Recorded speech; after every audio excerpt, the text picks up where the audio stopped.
Ce cours est dédié à la réussite de Myriam, Bat Naomi, Rachel, Sarah.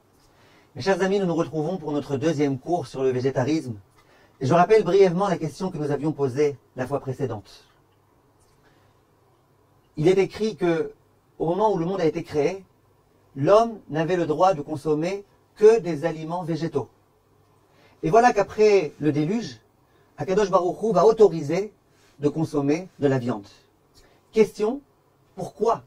Pourquoi cette différence? En fait, le Rav Yosef Albo, l'un des très très grands sages du XIVe siècle, dans son livre le Sefer HaIkarim, il se penche sur le sujet et il nous donne avec brillance une explication magnifique. Il dit la chose suivante. La consommation de la viande a quelques aspects nutritifs positifs pour l'être humain.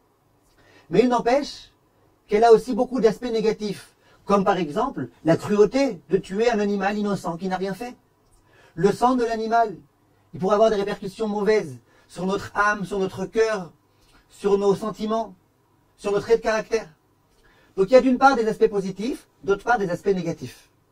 Dieu a fait le calcul et il s'est dit qu'il vaut mieux interdire complètement la consommation de la viande, quitte à renoncer aux aspects positifs de la viande, pour surtout ne pas tomber dans les problèmes de la viande.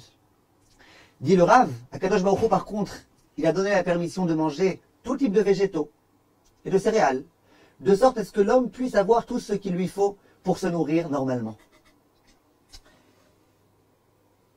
Dit le Rav que Caïn, le fils de Adam Arishon, il avait une perception très particulière de la vie.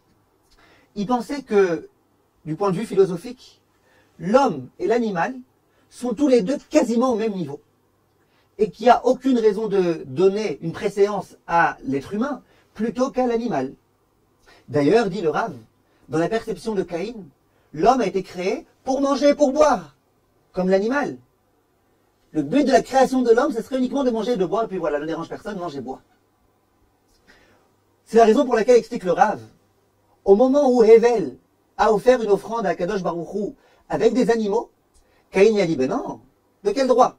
De quel droit je vais me servir d'un animal en tant qu'offrande, alors que l'animal, il est finalement pas inférieur à moi?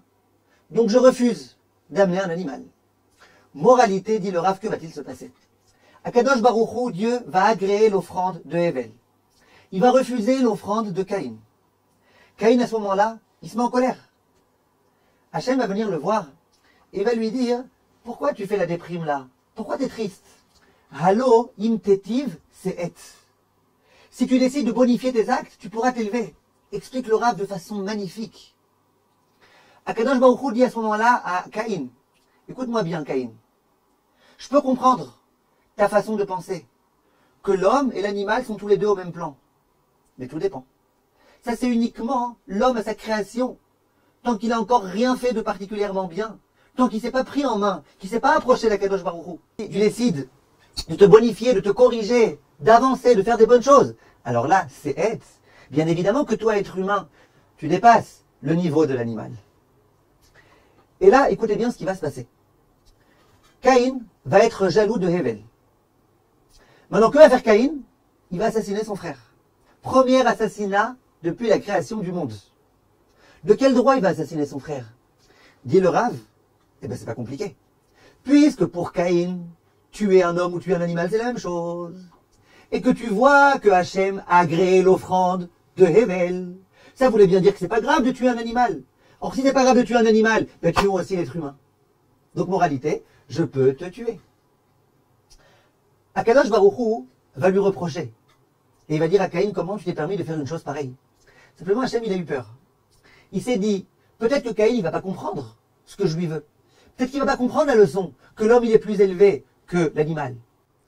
Et il a vu que tout ce qui causait aux gens de se comporter de cette façon-là, c'était justement le fait de croire que l'homme, l'animal, kif bourricot. Est venu à Kadosh Baruch Hu à ce moment-là. Et il a dit, les enfants, maintenant, je vous autorise à manger de la viande. En d'autres termes, vous les êtres humains comprenez que vous êtes au-dessus de l'animal. Et que vous avez le droit de tuer l'animal. Et que vous pouvez tuer un animal pour manger. Ah, c'est cruel? Oui, mais c'est encore plus cruel qu'on se permet de tuer des êtres humains. Donc, c'est une autorisation qui a été donnée à ce moment-là, à cette génération-là, pour pouvoir bien se rappeler de la hiérarchie. Très bien. Que se passe-t-il à ce moment-là? tous les animaux sont autorisés. À l'époque de Noach, tous les animaux ont été autorisés.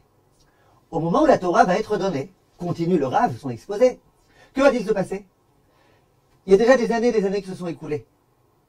L'idéologie de Caïn, elle a eu le temps d'être complètement oubliée. Mais on a eu peur quand même qu'il reste un petit peu de cette chose-là. Bien Kadosh Baruch Hu, il dit premièrement, je ne vous permets pas de manger tous les animaux. Qu'une partie des animaux, vous pourrez les manger. Et même ces animaux-là, vous ne les mangerez qu'après avoir procédé à l'abattage rituel, et après avoir salé la viande, et après. Et là, le Rav s'exprime en des termes très clairs. Il dit qu'en quelque sorte, Hachem, c'est à contre-cœur qu'il a été obligé de nous permettre de manger de la viande. Et c'est d'ailleurs la raison pour laquelle, dit le Rav Albo, la Gemara va affirmer dans la Sechet Choulin Afpedalet, qu'il ne convient pas de manger de la viande pour se rassasier. Ça veut dire que si tu as très très faim, ne te mets pas maintenant à manger plusieurs steaks jusqu'à ce que tu sois rassasié. C'est uniquement quand tu es rassasié, que vraiment tu as envie de manger un petit peu de viande, un petit quelque chose, que là tu peux te permettre de manger de la viande.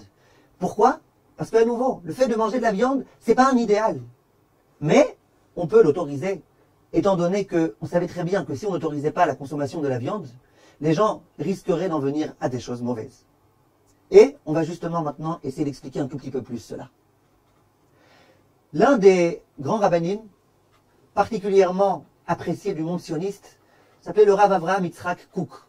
C'était un grand penseur, un très grand décisionnaire aussi. Ce Rav-là se penche aussi sur la question. Alors écoutez bien ce que dit le Rav Kook. Le Rav dit la chose suivante. L'idéal, c'était effectivement que les animaux ne soient pas consommés. Que l'homme ne fasse pas cet acte-là, a priori cruel, de s'en prendre aux animaux. Simplement, que se passe-t-il? À l'époque de Noach, les gens étaient tellement débauchés. Ils commençaient tellement à s'assimiler eux-mêmes aux animaux, qu'Akadosh Baruch Hu a voulu mettre des signes, démarquer l'être humain de l'animal. Dit le Rav, un jour viendra, Bezrat Hashem, au moment du Beth Amikdash, on reviendra à cet idéal-là. On ne mangera plus de viande. Mais dit le Rav, pour l'instant, on mange de la viande. Et le Rav, il a des mots très forts. Il dit, écoutez bien, tout d'abord, avant de Zama essayer de résoudre nos problèmes avec les animaux, qu'on apprenne à résoudre nos problèmes avec les hommes. Qu'on apprenne à se comporter avec altruisme, à respecter les autres, à honorer les autres, à donner aux êtres humains l'importance qu'ils méritent. Une fois qu'on s'est arrivé à ce niveau-là, on pourra peut-être commencer à dire, allez, on est tellement humain qu'on va aussi donner de l'importance aux animaux. Et le Rav, il précise bien, dans ses écrits, il dit que la raison pour laquelle on mange de la viande, c'est parce que sinon on risque d'en venir à cette erreur-là, de penser que nous, notre rôle sur Terre, c'est le même rôle que celui des animaux, comme disait le Rav Albo. Eux, ils mangent, ils boivent, nous aussi on va manger, on va boire, et puis tout va s'arrêter là. Plus que ça, dit le Rav Kook, si jamais on n'autorisait pas à manger de la viande, les gens ils deviendraient cannibales. On commence donc à voir l'aspect destructeur d'une telle idéologie poussée à l'extrême, d'un végétarisme idéaliste qui est poussé à l'extrême. Si tu pousses ça jusqu'au bout et que tu veux vraiment mettre au même niveau l'être humain et l'animal, où est-ce qu'on en arrive? Eh bien, je sais que vous savez, mes chers amis, mais ça fait pas de mal de le répéter, que les nazis, qui ont institué un certain nombre de lois protégeant les animaux, en limitant par exemple l'utilisation d'animaux vivants dans les expériences biomédicales, eux-mêmes, ils ont tué des millions de juifs. Eux-mêmes, ils ont dit, les juifs, c'est des sous-hommes. C'est une race qui mérite même pas. Vous voyez, on peut en arriver quand on commence à refuser de mettre des hiérarchies entre l'être humain, l'animal. Eh bien, on se permet aussi de faire des amalgames tellement dramatiques. De nos jours, cet ultra-végétarisme a été adopté par l'organisation PETA. Et un jour, ils ont, dans les multimédias, sous le titre « L'Holocauste dans votre assiette », juxtaposé des photos de victimes dans les camps de concentration nazis avec des poulaillers. Comme pour dire, vous voyez un peu ce qu'on fait aux poules, une véritable Shoah. Et ça, de cette façon particulièrement grossière, je pense que ça ne peut que nous choquer.